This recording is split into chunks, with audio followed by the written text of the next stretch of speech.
that America and China have declared war, and a massive nuclear attack is expected to reach our shores within the hour. The intelligence could not be clearer. China is preparing for war with the U.S. China is developing the capabilities to have war with the United States, and not a defensive war. This is an offensive war to take it to the United States.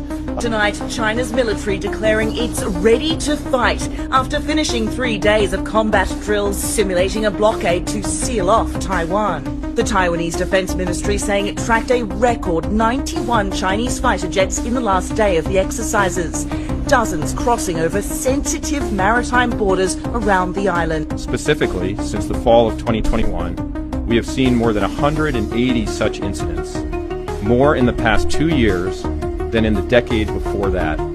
American aircraft, this is the PLA Air Force.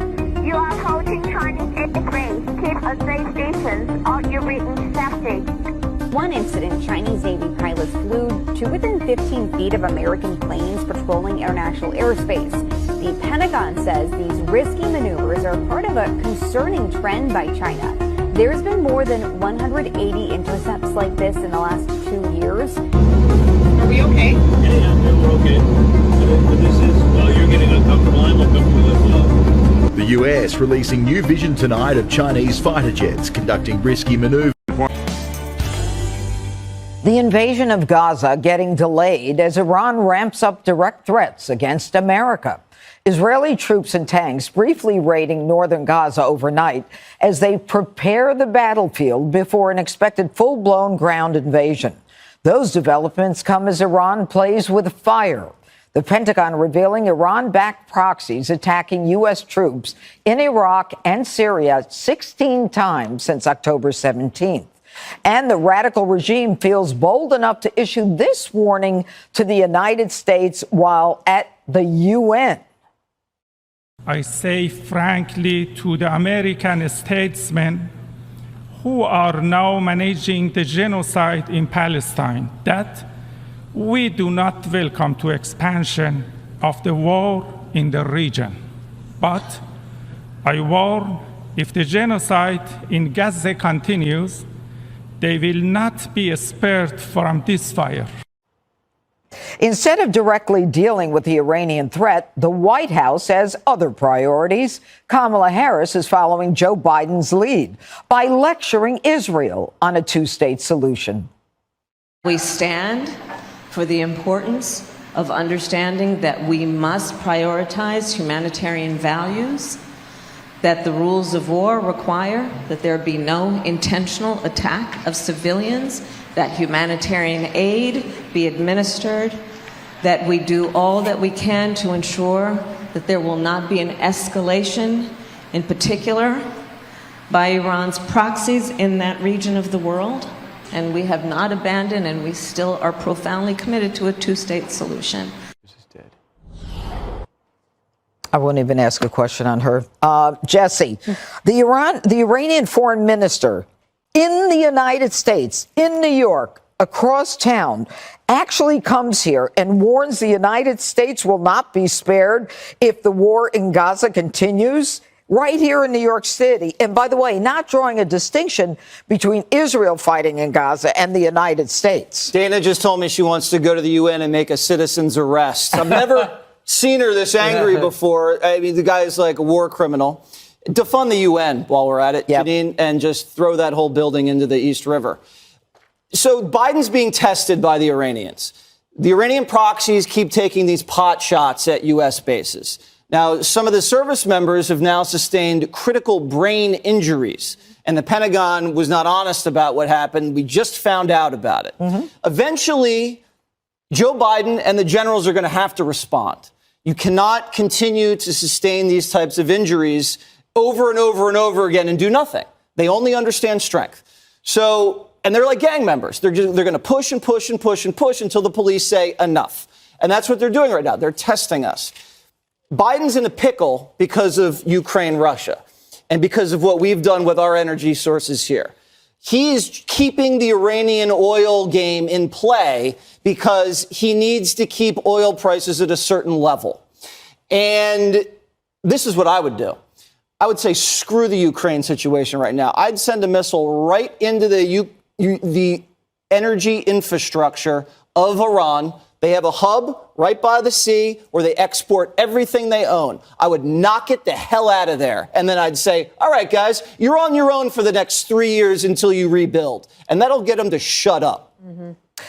What do you think of that, Brian? First off, we know exactly where those militias are. We know where they're located. We know Iraq like the back of our hands. We've hit them before. We've hit them often. We know how they started, who finances them. And we're only allowing them to knock the rockets out of the sky, the drones out of the sky.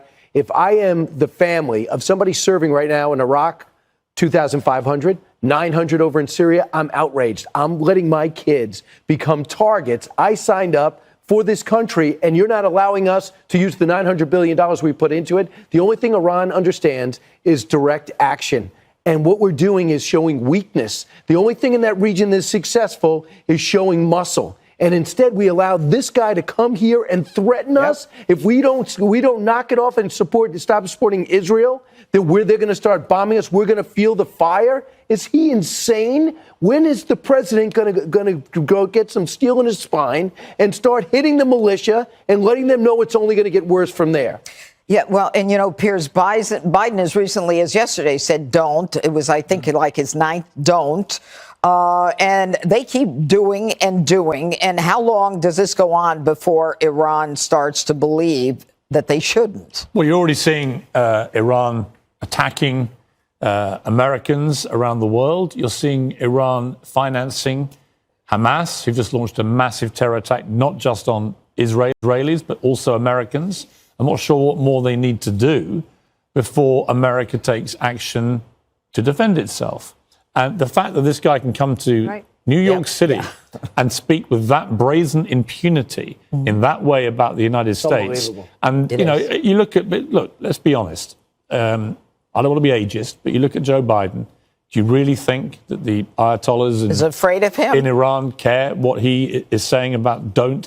And then Kamala Harris, one heartbeat away from being the president of the United States, they're laughing, right? They're laughing at America. And that's not a good place for anybody. It's not a good place for us in the UK if America is being laughed at in this way. So something has to happen, right? And I had believed from the start of this conflict 3 weeks ago that Iran is behind all of this. Of course. That they have deliberately financed, as a report in the Wall Street Journal, which said that hundreds of Hamas terrorists had gone to Iran. 500 had been trained in Iran before this terror attack. I think the scale of it was on a scale that could only have been financed by somebody like Iran. So they have already effectively declared a proxy war on America, because a lot of Americans died that day, right? So at some point, America has to show Iran, actually, you can't do this. Like we did when we look at Soleimani.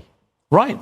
Yeah. All right, Dana, hit it. So yesterday we talked about how in Beirut, the leaders of Hamas, Hezbollah, and Palestinian Islamic Jihad all got to have a meeting and drink tea and have the press pool come in for coverage.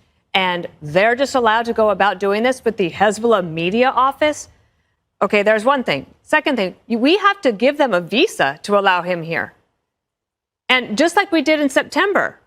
And what was the day that we gave them the visa in September when they came here? Oh, it was the day that we announced we were doing a prisoner exchange. 22 million people in this dream was really, really powerful. And in my thoughts in the dream was that this would be a sudden destruction. I was out, from what I understood, I was out in the ocean. A lot of and water I saw rushing this On March 13, I heard the Lord say the tsunami is coming to the West Coast. And I asked the Lord, and this stuff I just written down, I asked the Lord, is it California like West Coast? He said, yes. He said many people living in their own ways and pride in California. And also I heard the Lord say fallen angels about California. And the Lord was speaking to me also that California needs to come to repentance and that California needs to fear the Lord. And he said many people lean onto their own understanding in regards to people in California. And he said Hollywood discussed it to the eyes of the Lord.